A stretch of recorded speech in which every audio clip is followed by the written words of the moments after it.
Desde hace unos años se está hablando mucho de un grupo de países capaces de plantarle cara al todopoderoso G7 y que, armados con unas importantes expectativas de crecimiento y una gran fuerza demográfica, amenazan con cambiar el orden mundial tal y como lo conocemos. Este grupo de países tienen un nombre del que seguro habéis oído hablar: los BRICS. Pero, ¿qué son los BRICS? ¿Por qué se están volviendo tan famosos? ¿Pueden realmente romper con el orden mundial imperante? Pues venga, ahora mismo lo vamos a ver. Los BRICS es un acrónimo que hace referencia a un grupo de 5 países: Brasil, Rusia, India, China y Sudáfrica, cuya principal característica común es que son economías emergentes y que tienen una influencia significativa a nivel regional. Sin embargo, recientemente la organización ha aprobado la invitación a la entrada de nuevos miembros, y estos nuevos miembros son Argentina, Etiopía, Irán, Egipto, Arabia Saudí y Emiratos Árabes Unidos, los cuales aún tienen que aceptar la invitación. Pero no nos adelantemos, que ya hablaremos después de los nuevos miembros. Desde 2009 los líderes de los BRICS han estado celebrando cumbres anuales. Estas reuniones tratan sobre diversas cuestiones que van desde la cooperación económica hasta temas de seguridad. El gran paso que dieron los BRICS sucedió en 2014, cuando estos fundaron el nuevo Banco de Desarrollo, el NBD, también conocido como Banco BRICS. El propósito de esta institución es financiar proyectos de infraestructura y desarrollo sostenible en los países BRICS y en otras economías emergentes, con fondos que no tengan que ver ni con Estados Unidos ni con los países europeos. Así que tras este movimiento, en Occidente saltaron todas las alarmas. ¿Están los BRICS tratando de desafiar la hegemonía del todopoderoso G7? Para el que no lo sepa, el G7 es una coalición internacional compuesta por 7 de las 10 economías más avanzadas del mundo, que son Estados Unidos, Canadá, Alemania, Reino Unido, Francia, Italia y Japón.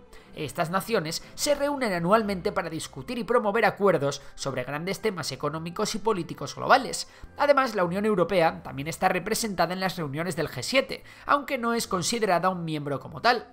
Pero respondiendo a la pregunta de si los BRICS pueden ser un problema para la hegemonía del G7, pues hay que decir que sí y no.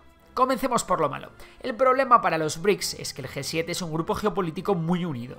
Todos sus miembros, menos Japón, forman parte de la OTAN, y el país nipón es uno de los mayores aliados militares de Estados Unidos. Además, todos los países son democracias liberales, tienen lazos históricos importantísimos y, salvo en el caso de Japón, todos los países del G7 tienen una cultura muy similar. Además, hay multitud de acuerdos y tratados entrelazados entre los miembros del G7. En cambio, en los BRICS la cosa cambia. Sudáfrica y Brasil no tienen lazos históricos con ninguno de los miembros, y las culturas de todos ellos se parecen como un huevo a una castaña. Pero lo más preocupante es la relación entre China e India, ya que ambos países luchan por opacar la influencia del otro en Asia. De hecho, ambos países tienen un importante conflicto fronterizo en las regiones de Aksai Chin y Arunachal Pradesh, y no es raro ver vídeos de soldados indios y chinos dándose de palos literalmente por esos lares. Además, los sistemas políticos de sus miembros difieren bastante. Mientras que en China hay una dictadura socialista, Brasil, India y Sudáfrica son repúblicas democráticas, y Rusia se parece más a una autocracia que a cualquier otra cosa. Pero ¿y qué hay de los nuevos miembros? Pues aquí también hay lío. Es cierto que Irán ha mejorado recientemente sus relaciones con Emiratos Árabes Unidos y sobre todo con Arabia Saudí. Pero también es cierto que Irán, país de referencia del Islam chiita, tiene intereses geopolíticos totalmente opuestos a los de Arabia Saudí, país que lidera el bloque islamista suní. Vamos, que el equilibrio en la organización pende de un hilo. Ya a todos los miembros les cuesta un mundo llegar a acuerdos y cumplir con los objetivos estratégicos de las reuniones de la organización. Pero entonces, si la entrada de nuevos miembros acrecenta aún más las diferencias entre estados de los BRICS, ¿por qué estos han permitido la entrada de los nuevos miembros? Pues hay dos razones principales. La primera es para sumar músculo a la organización, ya que todos los nuevos miembros de los BRICS son países líderes en sus respectivas regiones, algo que da mucha solidez al bloque. Por otro lado, todos los nuevos miembros son potencias energéticas, y es que a pesar de que entre los miembros originales hay grandes potencias económicas, solo Rusia y en mucha menor medida Brasil son potencias energéticas. El resto son países que necesitan importar grandes cantidades de gas y petróleo. Y si miramos a los nuevos miembros, casi todos ellos son potencias exportadoras de energía, especialmente de gas y petróleo. Por tanto, lo que están buscando los BRICS es asegurarse sus suministros energéticos en caso de conflicto con Occidente.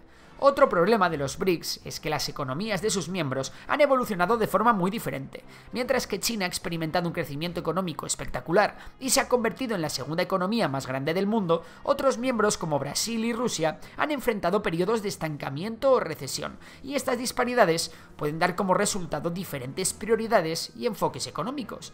También la falta de cohesión entre sus miembros puede provocar grietas en la organización cuando vengan mal dadas. Por ejemplo, ¿se arriesgará un país como Brasil a sufrir sanciones internacionales si ayuda en exceso a Rusia? ¿Cómo se posicionará la India si China trata de invadir Taiwán? ¿Ayudarán todos los países a Sudáfrica si hubiera un hipotético golpe de estado en el país? ¿Si Arabia Saudí e Irán entran en la organización? ¿Qué ocurrirá cuando estalle un nuevo conflicto entre chiítas y suníes en Oriente Medio? En fin, que no está claro el cómo reaccionará la organización cuando ocurran distintos cisnes negros. Sin embargo, no todo son malas noticias para los BRICS. Hasta la entrada de los nuevos miembros en la organización, los 5 países contaban con el 43% de la población mundial y más del 25% del PIB mundial. De hecho, solo China o la India tienen cada uno aproximadamente el doble de población que todo el G7. Pero es que si se confirma la entrada de los nuevos miembros, los BRICS pasarán de amasar el 25% del PIB mundial al 30%, una cifra nada desdeñable, pero la situación es mucho mejor para los BRICS si a la hora de medir el PIB tenemos en cuenta los precios de cada país. En ese caso, el bloque de los BRICS originales ya ha adelantado al G7 en PIB en paridad de poder adquisitivo, una cifra que tiene mucho mérito si tenemos en cuenta que en 1995 la distancia entre ambos bloques era de 28 puntos porcentuales. Esta potencia demográfica y esta incipiente potencia económica son el escaparate perfecto para reclutar más miembros para la organización. De hecho, más de 40 países habían expresado interés en unirse a los BRICS y 23 han solicitado formalmente la adhesión.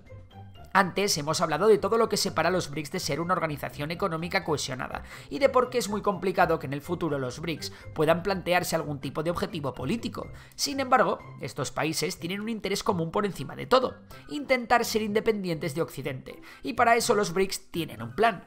Ser independiente de Occidente es muy difícil si tienes que utilizar su sistema de interconexión bancaria, el famoso SWIFT, para realizar cualquier transferencia de dinero. Y también es complicado independizarse de Occidente si todas las transacciones internacionales, incluso entre miembros de los BRICS, se hacen en la moneda del líder de Occidente, es decir, se hacen en dólares. Pero, ¿y si los BRICS pudiesen desarrollar su propio sistema de interconexión bancaria y su propia moneda para comerciar entre ellos o con terceros países? Pues sí, este es el plan secreto de los BRICS para acabar con la hegemonía de Occidente: atacar al dólar. Durante la 14ª cumbre de los BRICS, celebrada a mediados de 2022, el presidente ruso Vladimir Putin dijo que los países BRICS planean emitir una nueva moneda de reserva global.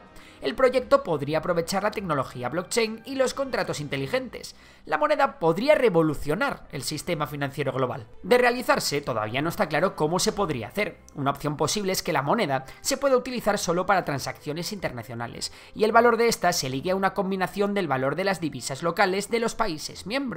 Otra opción es que la moneda esté respaldada por una gigantesca reserva de petróleo. El problema es que el petróleo es una materia prima cuyo precio es muy volátil y cuyo valor va a tender a disminuir con el tiempo a medida que la energía renovable vaya gradualmente jubilando al oro negro. Vamos, que lo del petróleo es el respaldo contrario a lo que una divisa necesita. Una última opción es que la moneda esté respaldada por una gran reserva conjunta de oro. No en vano, tanto India como China llevan años acumulando un montonazo de oro. Entre los 5 miembros de la organización que dan nombre a los BRICS, acumulan más del 15% de las reservas de oro mundial. De hecho, Rusia, India y China se encuentran en el top 10 de países con más reservas de oro. Y alguno es posible que aquí se esté preguntando: ¿por qué los BRICS necesitarían respaldar su nueva moneda con oro o con petróleo si el dólar no se respalda en nada? Pues porque lo que mantiene el dólar a flote es la confianza de todo el mundo en el sistema y en la fortaleza de las instituciones estadounidenses. Y ahora te pregunto, ¿dormirías tranquilo si tus ahorros o los de tu empresa dependiesen de las instituciones de países como India, China, Brasil, Rusia o Sudáfrica? No sé tú, pero yo no mucho. No obstante, la decisión de los BRICS de usar su propia divisa para comerciar entre sí y con terceros países podría tener varias implicaciones, tanto para Estados Unidos como para el dólar. ¿Cuáles? Veamos. 1. la reducción de la demanda del dólar. Si los países BRICS deciden comerciar en sus propias divisas o en una moneda conjunta, reduciría la demanda del dólar, lo que provocaría la depreciación de este con respecto al resto de divisas. Eso significaría que la Reserva Federal de Estados Unidos tendría que cortarse más a la hora de imprimir dinero nuevo y tendría que subir los tipos de interés.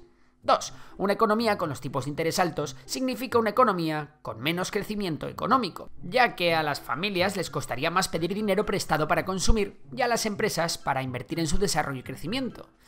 Y 3. Si los países perciben que el uso del dólar está disminuyendo como moneda de reserva, podrían reducir sus propias reservas de dólares y utilizar otras divisas, y esto podría reducir aún más la demanda del dólar, provocando que Estados Unidos suba más los tipos de interés y entrando en un círculo vicioso muy peligroso.